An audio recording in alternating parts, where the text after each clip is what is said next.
2014 সালে যে গ্যাসের দাম ছিল 300 টাকা, আমাদের এই পাড়াতেই থাকে আসির ভাই, গ্যাস আসির বললে আমরা সবাই চিনি। আমাদের এই এলাকাতে যদি গ্যাসের দরকার পড়ে সবাই কিন্তু আসিরকে ফোন করে। তখন তো আমাদের মঙ্গলাবাবু ছিল না, 2014 সালে মঙ্গলাদার ছিল না দোকান। গ্যাসের দরকার পড়লে গ্যাস আসিরকে ফোন করতে হবে, আসির ভাইকে ফোন করতে হবে। তো তখন 300-350 টাকায় সিলিন্ডার পাওয়া যেত, সেই সিলিন্ডার এখন 1100 টাকা 1200 টাকাতে কিনতে হচ্ছে, 1000 টাকা সিলিন্ডারের দাম হয়ে গেছে। ইলেকশনের আগে আগে কি করছে, 100 টাকা সিলিন্ডারের দাম কমিয়ে দিয়েছে। এইভাবে মানুষকে ভাওতাবাজি দিয়ে এই সরকারটা চলছে। তার সঙ্গে কি করলো, তার সঙ্গে এই আমাদের দেশে আমরা জানি যে পৃথিবীর মধ্যে যদি কোন একটা দেশ থাকে যেই দেশে বিভিন্ন ধর্মের মানুষ একসাথে শান্তিপূর্ণভাবে বসবাস যদি করে থাকে, সেই দেশটার নাম হচ্ছে ভারতবর্ষ, যেটা আমাদের দেশ। এই দেশে বিভিন্ন ভাষাভাষী, বিভিন্ন জাতির মানুষ, আমরা কিন্তু ভারতবর্ষের মানুষ একসঙ্গে বসবাস করে আসছি। কিন্তু যেভাবে এই দেশটাকে ভারত স্বাধীন হওয়ার আগে ইংরেজরা যেমন দ্বিজাতি তত্ত্বের ভিত্তিতে দেশটাকে ভাগ করেছিল, যে সাম্প্রদায়িকতার বীজ ইংরেজরা আমাদের দেশের মানুষের মধ্যে গেঁথে দিয়ে গিয়েছিল, সেই বীজটাকে আবার উস্কে দিয়ে আমাদের দেশের একটা বিশৃঙ্খল পরিস্থিতি তৈরি করার একটা অপপ্রচেষ্টা এই সরকারটা বিগত দিনে ধরে করে চলে আসছে, এই 10 বছর ধরে। আমরা দেখলাম মোদীবাবু কথা দিলেন যে 2 কোটি চাকরি আমি বছরে দেব। 2 কোটি তো দূরে থাক, আমার মনে হয় না যে কেন্দ্র সরকারের কোন একটা জায়গাতে এরা কোন নিয়োগ এরা করেছে। আমাদের এলাকায় অনেক শিক্ষিত যুবকরা রয়েছে, কিন্তু আমরা এখনো অব্দি দেখিনি যে কেন্দ্র সরকারের চাকরি করছে। এরা উল্টে কি করছে, এরা বলছে যে এরা বলছে নাকি জাতীয়তাবাদী সরকার, এরা নাকি সেনাবাহিনীকে খুব সম্মান করে, আরো কিছু অনেক কথা বলে থাকে। কিন্তু আমরা কি দেখলাম, আমরা দেখলাম কিছুদিন আগে, 2 বছর আগে কেন্দ্র সরকার ঘোষণা করলো যে কেন্দ্রীয় বাহিনীতে অর্থাৎ সেনাবাহিনীতে অগ্নিবীর নেওয়া হবে। অগ্নিবীরটা কি জিনিস, কন্ট্রাকচুয়াল চাকরি।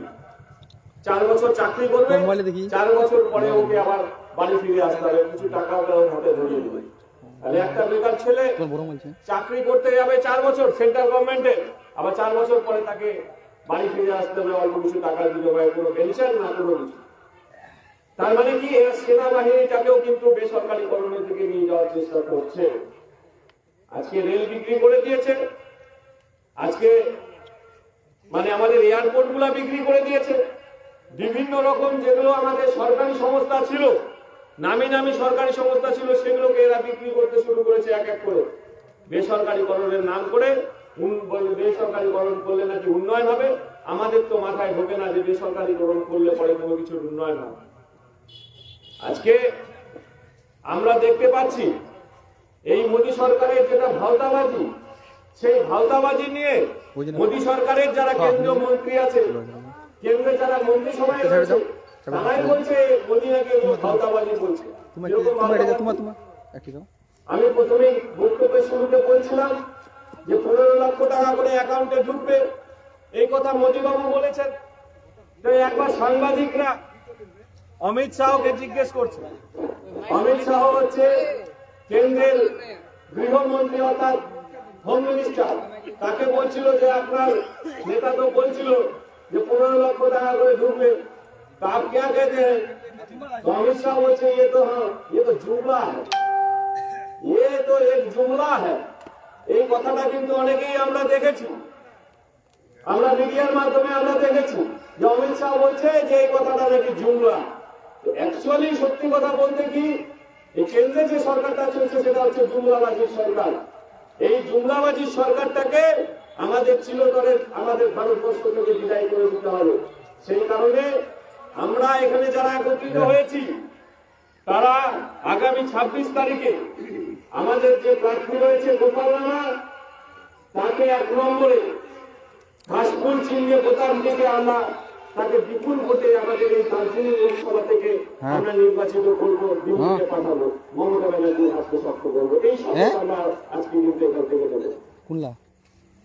আমরা দেখলাম আমাদের অভিজ্ঞতা রয়েছে আমাদের এই এলাকার মানুষের, যে বিগত 15 বছর ধরে 4 নম্বর দার্জিলিং লোকসভা কেন্দ্রে যিনি পার্লামেন্টেরিয়ান আছেন, অর্থাৎ যিনি এমপি রয়েছেন, সে 15 বছর এমপি আছে কিন্তু একটা রাজনৈতিক দলের, সেটা হচ্ছে বিজেপি। যশবন্ত সিনহা থেকে শুরু করে আলুওয়ালিয়া পরে হচ্ছে আমাদের এই লাস্ট হচ্ছে এখন চলছে রাজনীতি। এই যে 3 জন এমপি রয়েছেন বা এমপি হলেন এই 15 বছর ধরে। আচ্ছা, আমরা এখানে রয়েছি, এই এলাকাতে অনেক এক বক্তা বলছিলেন যে অনেকগুলো রাস্তার কাজ হয়েছে, অনেক কিছু উন্নয়নের কাজ হয়েছে, কিছু লাইট লেগেছে। তা আমরা সম্পূর্ণ কাজগুলো করেছি কিন্তু রাজ্য সরকারের মধ্যে, রাজ্য সরকারের উন্নয়নের টাকা। তা আমাদের যে কেন্দ্র সরকারের আমরা যে একটা লোককে মনোনীত করে পাঠিয়েছে দার্জিলিং লোকসভা কেন্দ্রের লোক, সেটা হচ্ছে বিজেপি সরকারের যে এমপিটা রয়েছে, সেই এমপিটার ল্যাডের এমপি সাহেব যে টাকাটা উনাদের বছরে পান উন্নয়নের জন্য, মানুষের উন্নয়নের জন্য, সেই উন্নয়নের চারানা পয়সা কি আমাদের এই ওয়ার্ডের এমপি সাহেব দিয়েছেন? যে আজকে এমপি সাহেব বলবেন যে না, ভোটটা আমাকে দিন। বর্তমান যিনি এমপি রয়েছেন রাজু বিজেপি থেকে দাঁড়িয়েছেন, এই বলার অধিকার তার নেই। আপনারা অনেকেই হয়তো আজকে মিডিয়াতে খবর দেখলেন যে আজকে সকাল 10টার সময় একটা ঘটনা ঘটেছিল নারায়ণপুরে। সেখানে একটা মন্দিরে কিছু হিন্দুদের বর্জিত কিছু খাবার, সেটা নাকি ওই মন্দিরের মধ্যে পাওয়া গেছে। সেই নিয়ে আমাদের এই এলাকাতে কুচমড়াতে বিজেপির কিছু নেতৃত্বে কিছু মানুষ পথ অবরোধ করেছিল প্রায় 1-2-3 ঘন্টা। এই যে অপকর্মগুলো হচ্ছে, এই অপকর্মগুলো কোনো কারণ নেই। এই অপকর্মগুলোর পিছনে একমাত্র যদি কেউ দায়ী থাকে সেটা হচ্ছে বিজেপি। আমরা যদি সঠিক তদন্ত করি তাহলে দেখবেন যে এর পেছনে সম্পূর্ণ হাত যেটা রয়েছে সেটা বিজেপির আছে, 100% গ্যারান্টি। কারণ চোপড়াতে তৃণমূলের এত দুর্দিন আসেনি যে এখানে একটা হিন্দু মুসলমানের মধ্যে একটা দাঙ্গা লাগিয়ে এই শান্তির পরিবেশটাকে অশান্ত করে তুলে নিজের পায়ে নিজে পড়ে দেবে। এইরকম মূর্খামি কিন্তু তৃণমূল কংগ্রেস করবে না। যাদের ভোটের দরকার রয়েছে, যাদের মানুষের কাছে গ্রহণযোগ্যতা নেই, সেই সব দল মানুষের ধর্মীয় আবেগকে উস্কে দিয়ে এলাকাতে একটা অশান্তির বাতাবরণ তৈরি করে দিয়ে ভোটের রাজনীতিটা করতে চাইছে। আমি ছোট্ট একটা গল্প বলে আমি শেষ করব। তার আগে আমি উদাহরণ দিয়ে আমি একটা কথা বলি যে আপনাদের হয়তো মনে আছে গত বিধানসভা নির্বাচনের আগে একটা ছেলে মেয়ের ঘটনা ঘটেছিল। একটা মুসলিম ছেলে একটা রাজবংশী মেয়ের সাথে একটা প্রেমের সম্পর্ক ঘটনা ঘটেছিল তারাবাজারে নিয়ে হসপিটাল। ওখানে মেয়েটার লাশ পাওয়া যায়। এমন একটা পরিস্থিতি তৈরি হলো, এলাকাতে বাইরে থেকে বিভিন্ন ভাবে আরএসএস এবং বিজেপির লোকেরা তারা বাইরের থেকে লোক নিয়ে এসে এলাকাতে ঢোকানোর একটা ঢুকিয়ে একটা সাম্প্রদায়িক বাতাবরণ তৈরি করার চেষ্টা করলো। কিন্তু কপাল বলে না যে মানে রাখে ওরি মানে কে, উপরওয়ালা যদি কাউকে বাঁচায় তাকে মারনেওয়ালা কেউ নাই। তো তৃণমূলের বাঁচানোর জন্য উপরওয়ালা রয়েছে। ঠিক ঘটনা কাজটা কি ভাবতো যে আইসি সাহেব তার পরের দিনই ওই ছেলেটার লাশ কিন্তু খুঁজে পেল ওই জলের তলা থেকে। তারপরে যখন তদন্ত করা হলো দেখা গেল যে ওই মেয়েটাকে এবং ছেলেটাকে দুইজনকে কিন্তু ওই মেয়েটার ভাই মেরে দিয়েছে। ভাই মেরে দিয়ে ফুটে দিয়েছিল। এই খবরটা আমরা সবাই জানি। তো বিজেপি হচ্ছে মানুষের রক্তে রাজনীতি করা দল। আমি এদেরকে শকুনের সাথে তুলনা করি। শকুন সিংনি এখন আমাদের এলাকায় দেখা যায় না, কিন্তু বিজেপি দলটা হচ্ছে শকুনের দল। এরা মরা মানুষের মাংস খেতে ভালোবাসে। আমি ছোট্ট একটা গল্প বলে আমার এইখানকার ইতিকারু আমার বক্তব্যে একটা শকুনের বাচ্চা একটু ঘোরা দিই মোবাইলটা, একটু বড় একটা শিমুল গাছে শকুনের বাসা করেছে, সেখানে শকুনের বাচ্চা হয়েছে কটা। শকুন প্রতিদিন তার বাচ্চাগুলোকে বাগান থেকে মাংস নিয়ে এসে খাওয়ায়, মরা পশুর মাংস নিয়ে এসে প্রতিদিন খাওয়ায়।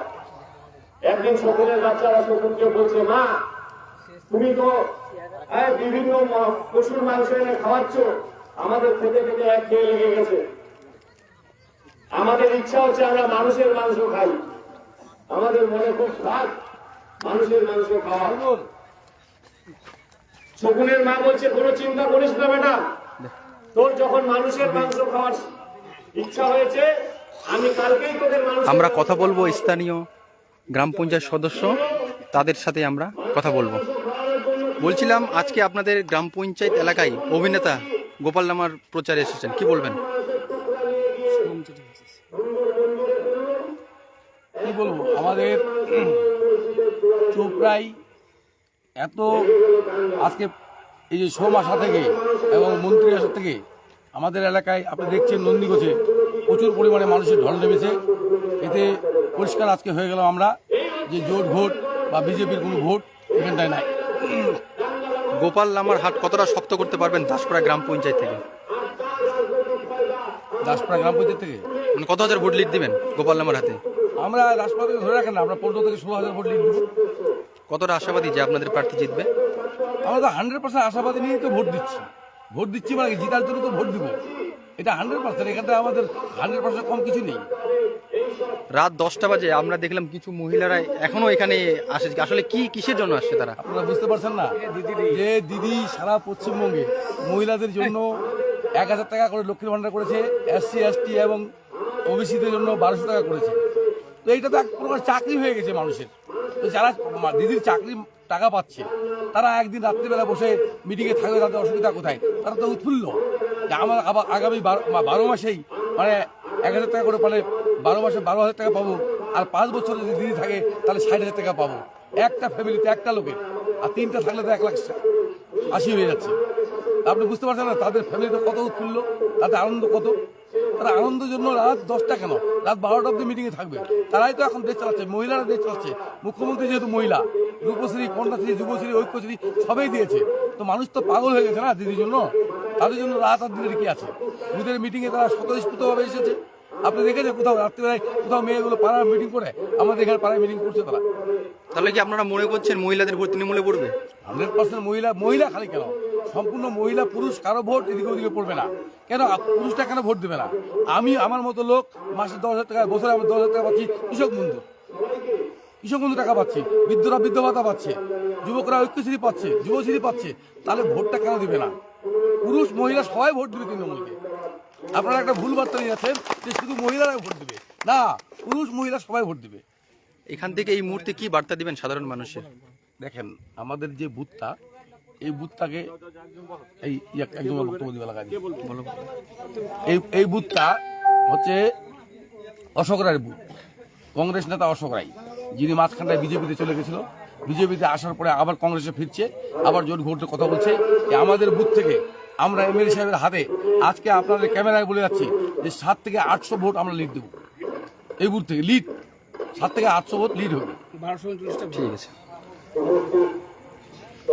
দাদা, কি বলবেন? আজকে এলাকায় সোহম চক্রবর্তী গোপাল লামার প্রচারে আসছেন। নির্বাচনে কি চমক থাকে, সেই চমক হচ্ছে আমাদের শুভম চ্যাটার্জি।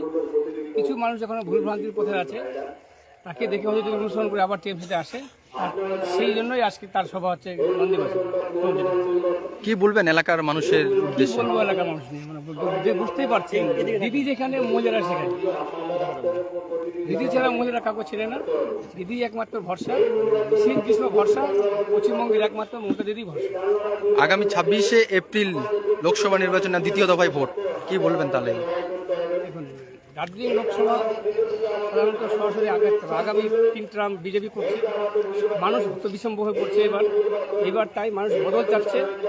এবার আমরা চোপড়া ব্লক থেকে 1,20,000 ভোট লিড টার্গেট করেছি। তার মধ্যে আমরা আমাদের এই বুথ থেকে 900 ভোট লিড দেওয়ার প্রোগ্রাম করছি। কতটা আশাবাদী যে আপনাদের প্রার্থী? 100% আশাবাদী আমরা। এই চোপড়ায় আমরা 100% আশাবাদী যে আমরা 1 লাখ থেকে 1,20,000 ভোট লিড করবো। শুনুন না।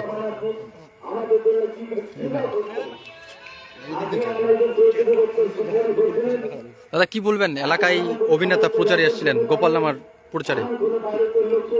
সেটা হচ্ছে আমাদের প্রচার অনেকদিন ধরে চলছে। সোহম এসেছিলেন, সোহমদা এসেছিলেন প্রচারে, সোহম চক্রবর্তী দারুণ লোক হয়েছে। উনি তার মূল্যবান বক্তব্য রেখেছেন। আমরা এলাকার মানুষ সবাই উৎসাহী। আর এই প্রচারের ফলে আমাদের এলাকাতে আমাদের দলের থেকে যেটা টার্গেট ছিল, আশা করা যায় সেই টার্গেটটাকেও আমরা ক্রস করব। আমাদের টার্গেট ছিল 15,000 ভোট, আশা করা যায় 15,000 থেকেও আমরা বেশি ভোটে এখানে এই দাসপাড়া অঞ্চল থেকে লিড দেবো।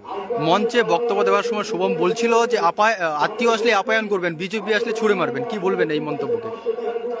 অবশ্যই, এটা তো সোহমদার কথা কেন, এটা আমাদের তৃণমূলের প্রত্যেকটা মানুষ, যারা আমি মনে করি যে সকল বিবেক সম্পন্ন মানুষ রয়েছে এই এলাকায়, তাদেরকে ছুঁড়ে ফেলে দিতে হবে বিজেপিকে, এই কথা আমাদের আর বলতে হবে না। এটা তারা করবেনই। তার কারণ আজকে একটা ঘটনা ঘটে গেছে, আপনারা জানেন যে এই এলাকাতে একটা ঘটনা ঘটিয়ে দিয়ে তার তলে হাত না দিলে পরেই বোঝা যাবে যে এই ঘটনাটা কে করেছে। এবং এইভাবে ঘটনা ঘটিয়ে একটা সাম্প্রদায়িক সম্প্রীতির যে পরিবেশ আমাদের চোপড়া ব্লকে রয়েছে, সেই পরিবেশকে মিশিয়ে তোলার একটা অপপ্রচেষ্টা বিজেপি করছে। এবং সেই প্রচেষ্টার বিরুদ্ধে আমাদের সাধারণ যে নাগরিক রয়েছে, আমাদের এলাকার যে বিবেক সম্পন্ন মানুষরা রয়েছেন, তারা এর বিরুদ্ধে রুখে দাঁড়াবে, এটাই আমাদের বিশ্বাস। গোপাল লামার হাত কতটা শক্ত করতে পারবেন? গোপাল লামা চোপড়া ব্লকের থেকে 1.5 লক্ষ বেশি ভোটে আমাদের লিড করবে। এবং পাহাড়ে যে পরিস্থিতি রয়েছে, আমরা পাহাড়ে বেশ ভালো সংখ্যক ভোট পাবো এবং আশা করি যে 15 বছর পরে আমাদের এই হারার সিটটাকে আমরা উদ্ধার করতে পারবো। এই মুহূর্তে কি বার্তা দিবেন সাধারণ মানুষের উদ্দেশ্যে? সাধারণ মানুষের উদ্দেশ্যে এই মুহূর্তে কি বার্তা দিবেন? সাধারণ মানুষের কাছে একটাই বার্তা আমাদের দলের তরফ থেকে, যে আপনারা বিবেকবান হয়ে আমাদের দেশের সাম্প্রদায়িক সম্প্রীতি বজায় রাখার তাগিদে এবং এলাকার শান্তি এবং দেশের উন্নয়নের লক্ষ্যে আমাদের তৃণমূল কংগ্রেসকে ভোট দেবেন। এটাই হচ্ছে আমাদের দলের তরফ থেকে এবং আমার তরফ থেকে মানুষের কাছে বার্তা। ঠিক আছে, ধন্যবাদ।